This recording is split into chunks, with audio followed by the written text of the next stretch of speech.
Happy holiday from Bloodbath and beyond. Today we review A Christmas Horror Story. You better watch out.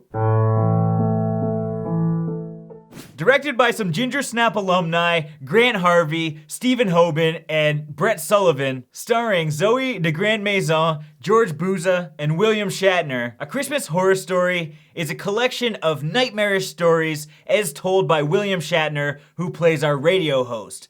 These all take place in the same town on Christmas Eve. So what do we like? I'm gonna start off by saying how great the effects were in this film. We got a lot of blood, a lot of gore, and just a whole lot of action. It was fabulous. And we get a beefy Krampus. Oh man. Who is all the rage, and I know some of you are gonna complain because it's actually Krampus, but I'm saying Krampus forever. Because everyone in this movie called him Krampus, so I'm calling him Krampus. That's what we gotta go with. That's what they called it. He just looks awesome. Yeah, I originally thought it was like a muscle suit he was wearing, but then we looked it up and no, this guy is a beefcake. Rob Archer, just look him up. He is friggin' massive. And definitely a suitor if they make another Friday the 13th movie, because he would be an awesome Jason.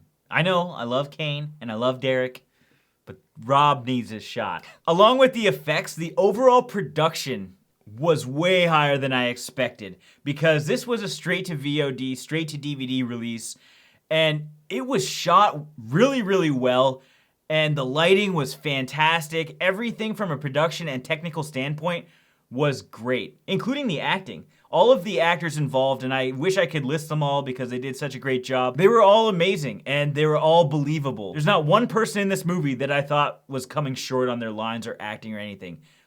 Very well done from everybody involved. Going back to the cinematography, I was really impressed with the amount of technical shots they had.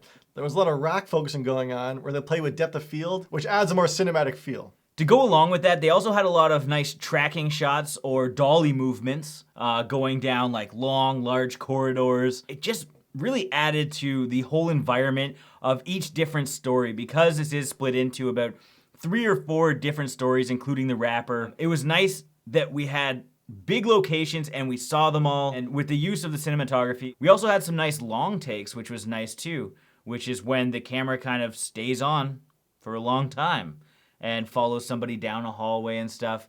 So that was really neat. And we can't forget to mention that in those like deep focus shots, we'd have creepy fucking kids and demons poking out in the corners, something that you'd see right from The Stranger or even like Halloween, like coming through the shadows. A lot of suspense and tension. One thing that I noticed that surprised me is that we had 4 individual stories and they each had their own twist on horror.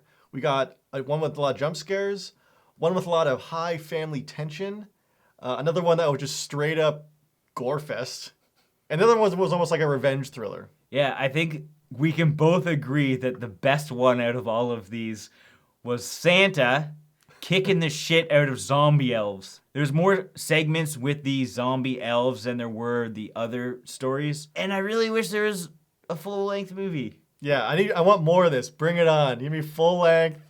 That would be fantastic. So what didn't we like? I think my biggest issue with this movie was there were some slower parts towards the middle. And I know that kind of happens and it needs to happen to build up more tension for other scenes. But because it had to do that in 4 different segments all at the same time, it felt a little draining. They could have had the climaxes of certain shorts contrasting with the low points of others so that it kind of helped the story kind of move along at a faster pace. Because there's about 20 minutes where I was a little bit bored and I was thinking any of the small little jump scares that they were trying to make didn't really hit hard enough. Now it's time for our final thoughts and ratings. A Christmas Horror Story was a great film. I think a lot of people are gonna really enjoy this, especially around this time of year, because it has all of that Christmas charm. We have all types of different Christmas elements coming together for one story, and it all works. It was shot extremely well, the lighting was so good, and you know, it was genuinely scary at times, and a couple of those jump scares really got me. So I'm gonna give this 4 Yule tying one on out of 5. I was a little hesitant knowing that this would be an anthology, but I think they did a great job.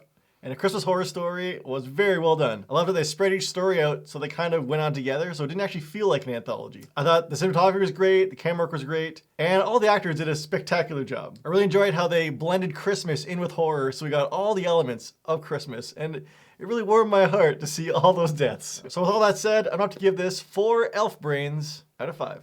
As always, thank you for watching. Like this video and comment below with your thoughts on the film if you've seen it. If you haven't, check out the description. I've got a link where you can find it. And if this is your first time here, make sure you subscribe to the channel, stay updated with our reactions, reviews, and games of What Would You Do?